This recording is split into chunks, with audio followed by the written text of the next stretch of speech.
Well, I mean, and it's hard for me to think, regardless of what party people are, Democrats or Republicans, that average, good-hearted, hardworking Americans out there from either party are not supporting this kind of stuff. I mean, I don't know which voters you get by ignoring or papering over this, but here's what Byron York had to say about it today, this disconnect between the DNC and what's happening on the streets.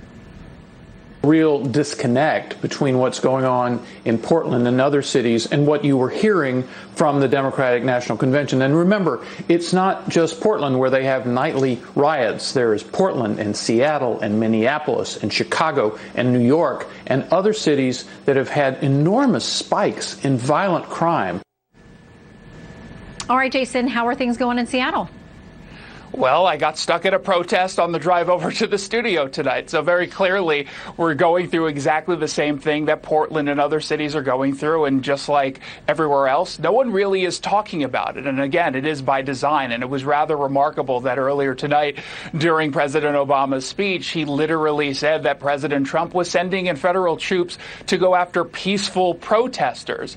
That's just not what's happening. And I know that they're terrified of calling these people out because in large part, they don't want them showing up to their doorstep. They don't want them disrupting their election. And by calling out this violence, it really does play into President Trump's election strategy to be the law and order president. But at some point, it takes a strong leader to say, yeah, there is some lawlessness. I would handle it differently than Donald Trump, but I need to handle it because we can't allow this to overtake our American cities.